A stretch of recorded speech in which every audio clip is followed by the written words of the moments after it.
morning. Welcome to Talk Line on the Metro News Radio Network. We're underway. Do not attempt to change the station. You are surrounded. We interrupt this program to bring you an emergency news bulletin. Repeat, this is an emergency bulletin. Keep your radio turned on. From the studios of WVRC Media and the Metro News Radio Network, the voice of West Virginia, comes the most powerful radio show in West Virginia. This is Metro News Talk Line with Hoppy Kercheval. Check set line up link. Activated Telos telephone. Switch network control from Charleston to Morgantown. Stand by. Q Hoppy. You're on. Metro News Talk Line with Hoppy Kercheval is brought to you by Encoga Insurance, encircling you with coverage to protect what you care about most. Visit Encoga.com to learn more. We start this morning with an interview I did 1 hour ago with U.S. Senator Joe Manchin on his opposition is hard no on Build Back Better. This interview runs 14 minutes, so it's a bit lengthy. And the first question, he gives a very long answer as to his rationale for his opposition. I let him roll on that. I want to give him all the time that he felt necessary to explain his decision to West Virginians. So let's listen in to the interview with Joe Manchin I conducted just a little bit over 1 hour ago. Senator, you said, if I can't go home and explain it to the people of West Virginia, I can't vote for it. And I cannot vote to continue with this piece of legislation. I just can't. I've tried everything humanly possible. I can't get there. So if you could not explain why you could potentially vote for it, can you explain to the people of West Virginia why you are, in fact, against it? Well, Hoppy, let's start from the beginning, way back when it was introduced 5.5 months ago, okay?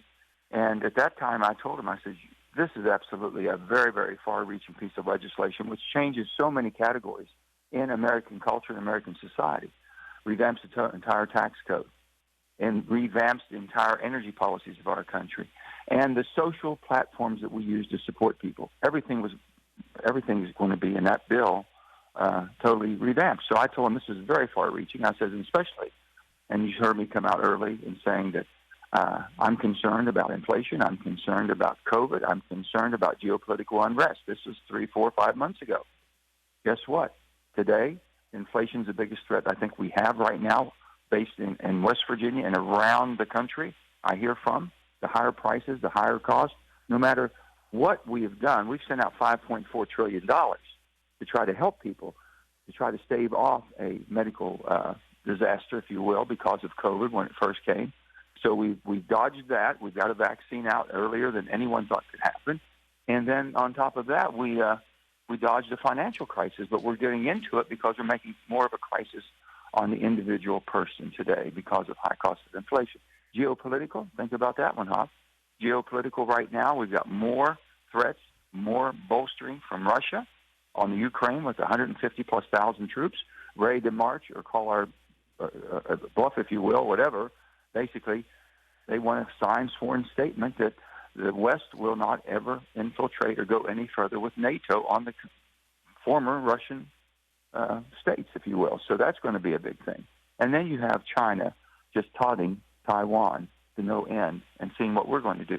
So with all those reasons, I said $29 trillion of debt. And I've said this before. I remember when I first got to the Senate in 2011, Armed Services Committee, the Joint Chiefs of Staff, all of them are there. The chairman, Mike Mullen, was asked the question, what is the greatest threat the United States of America faces? And he never hesitated. I thought it was going to be some other military might challenging us. He said the debt of the nation will be the greatest threat the United States faces. And with that, that basically just stunned me because I've always said you had to get your financial house in order. Now, with that, that never left me. That's never left me. And I said, guys, come on. Now we're $29 trillion of debt. When Mike Mullen said that, Hoppy, we were $14 trillion 10 years ago. Think about it. So this is what's happening. So I said, don't you think we ought to take another approach? I said, we're in a 50-50 Senate. You all are approaching legislation as if you have 55 or 60 senators that are Democrats, and you can do whatever you want. Well, you know what? We're all a little bit diverse. I said, I'm not a Washington Democrat. How many times have I said that? I think I still represent the centrist, moderate wing of a Democratic Party that has compassion, but also has reasonability. So with that, I said, I can't. And let me tell you why. When they first brought the bill out, I said, Chuck Schumer, there's nothing in there about accountability, holding people accountable. There's no work requirement. There's no means testing to where you're targeting the people really need it. To give you an example, the child tax credit. Do you believe people making $200,000 and $400,000 would still get the child tax credit the same as someone making 50, 60, or 70 that really needs it? They didn't do that, so that the price goes up. We have children now that are living with grandparents, and really with the assistance that we give through the welfare system, don't you think that we could basically target that child, make sure the money follows the child? So if a grandparent's raising the child, they're getting the money and not the parent who, even though they're biological parents, are not capable or not having the desire to even raise that child. So many things we can fix, Hoppy, that they won't even talk about. So we've been way far apart philosophically. Now the money. Remember, I thought it was a $6 trillion bill, and Bernie says we've cut it down to $3.5. And then it went over to the House, and they cut it down another 2.2. When I've always said I was at 1.5 from the beginning, I gave Schumer exactly the philosophical beliefs and the amount of money that I thought we could raise and pay for everything.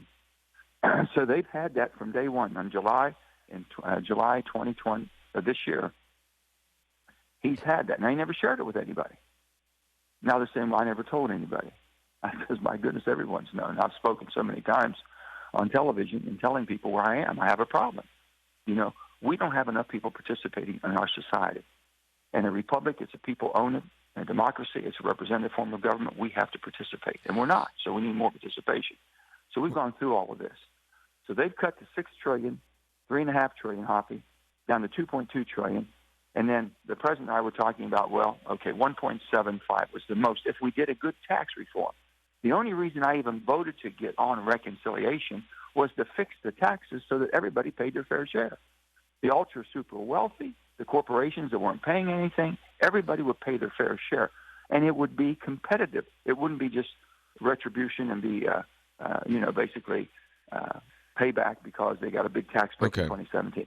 Okay, so we went through all that. Let me just say. All right. And they couldn't get that. Let me tell you one thing, Hoppy.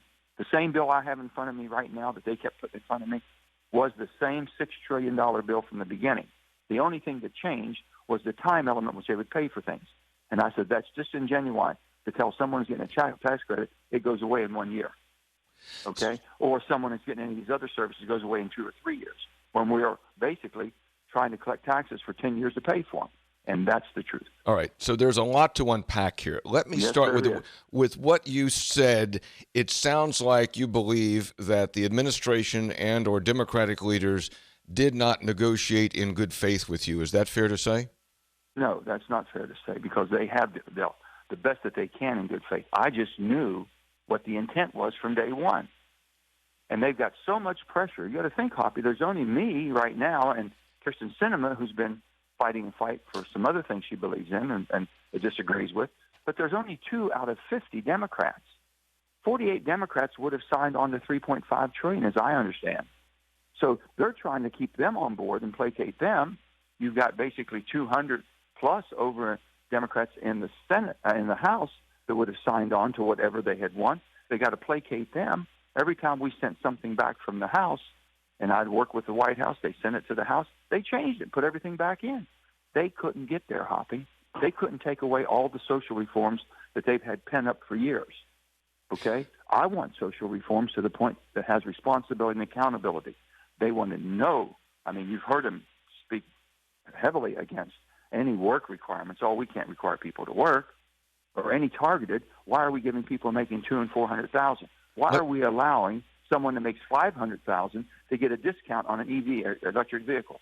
That doesn't make any sense to me at all. Well, it sounds to me like that you believe you're basically in the same place where you've been for months, but that there were Democrats or people involved in negotiations that were moving goalposts. That's what it sounds like you're saying. I can't.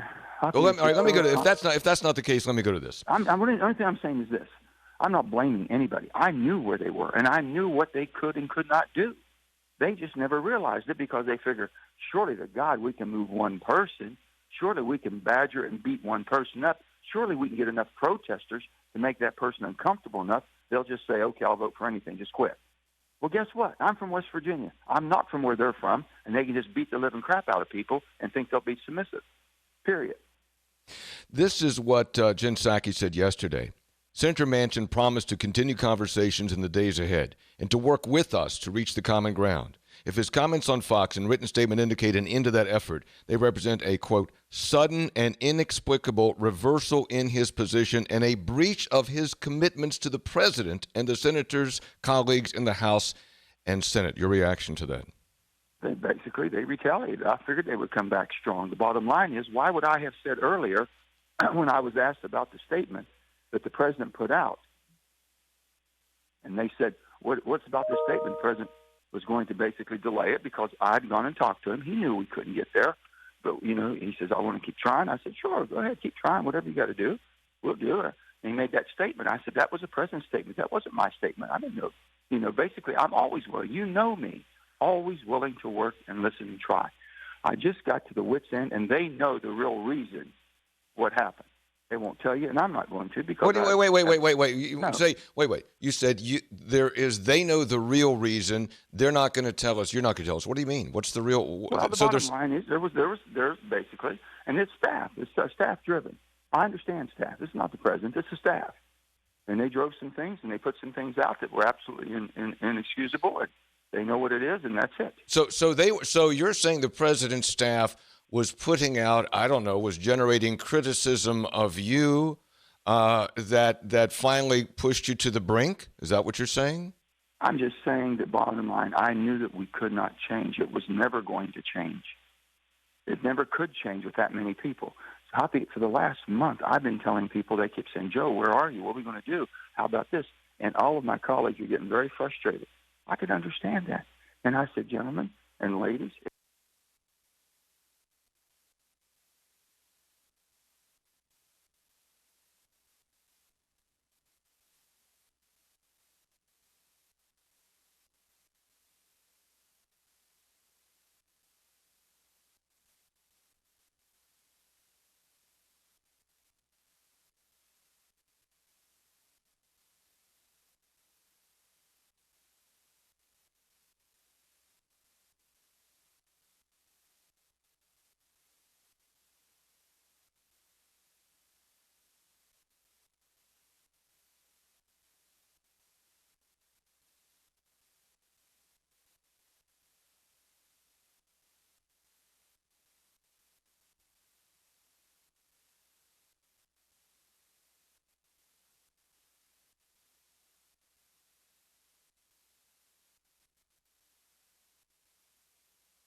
policy changes and reconciliation.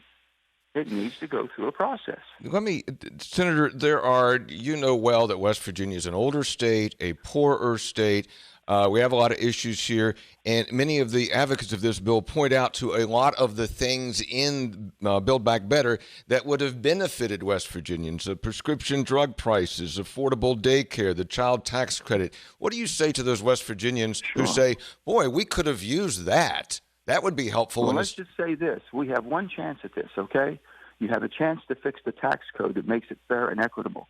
If you want to talk about income inequality, the reason there's income inequality is because the tax code allows it to happen.